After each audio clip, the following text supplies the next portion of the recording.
290 in a descent flight level 260, multi-18. We will set up an orbit for about 10 to 15 minutes in the TSA-29, and after that we would like to continue our flight plan to our destination.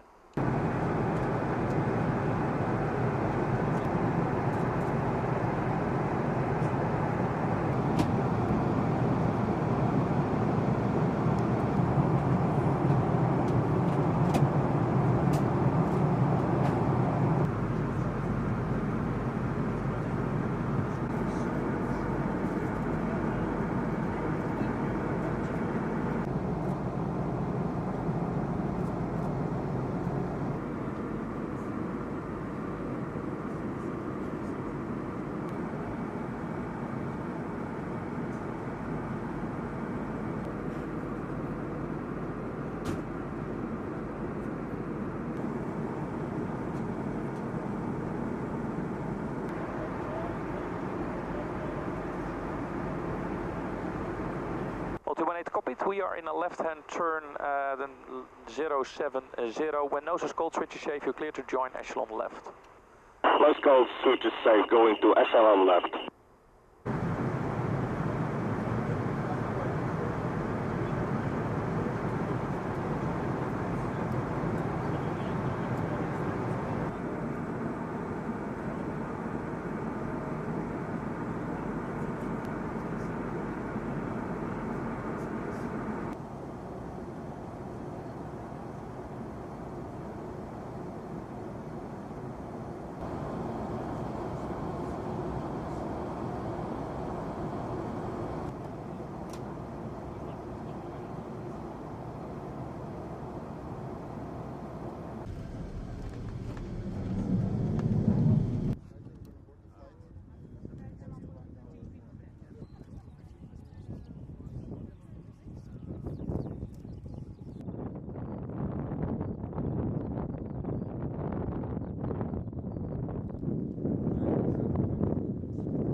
During the last years, the Romanian commitment to NATO was increasing a lot, and part of this is our contribution to Baltic air policing mission.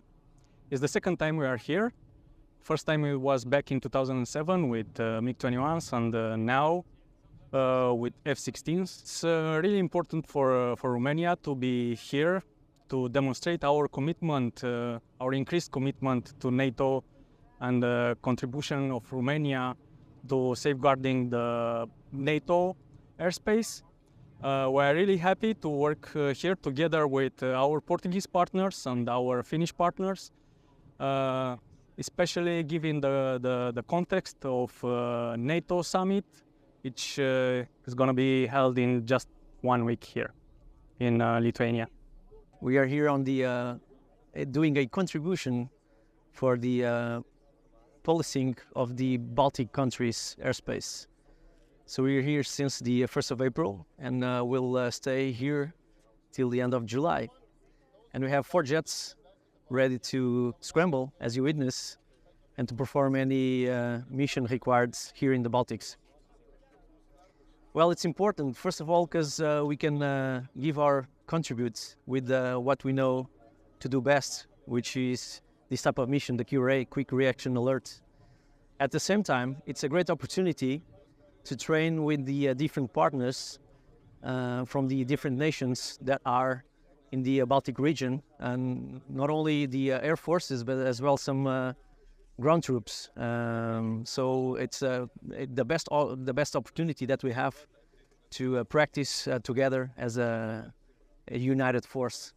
So we often get the question, why does NATO have to coordinate all these air police activities? Because, I mean, most countries in Europe, they do have their own air force, and they do have the capabilities to intercept unauthorized aircraft on their own. But as you know, most countries in Europe are rather small. So if you would have a traffic flying through European airspace, quite often it would only take like 10 minutes before it reaches the next country. And in general, it will never take more than 30 to 45 minutes. So it would not be wise, it would be suboptimal, let's put it this way, to have the nations do that all separately over their territory. So that's where NATO steps in. We try to coordinate that air policing effort to make it both more efficient and more effective.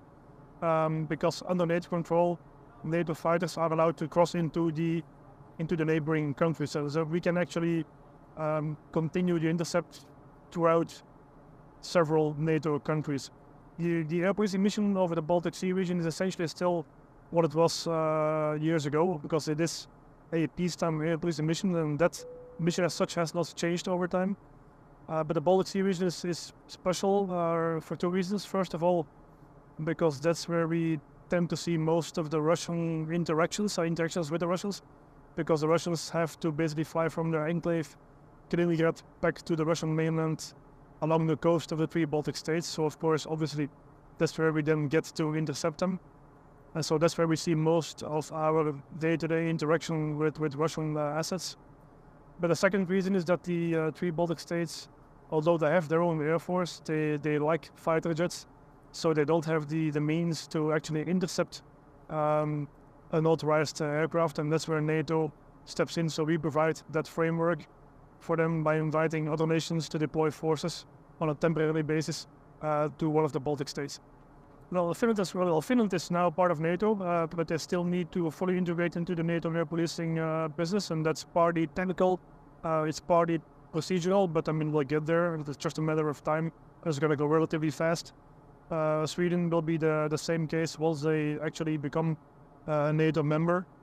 Well, for NATO, I mean, Finland, of course, brings a lot of air capabilities to the table. So they have a pretty robust air force with lots of, also with airborne early warning aircraft, intelligence collection aircraft. So it's not only limited to fighters. They bring a lot of intel collection capabilities as well. So yeah, they of course, they know their neighbor, the big neighbor to the east, rather well. So, I mean, NATO is gaining a lot from that expertise, of course.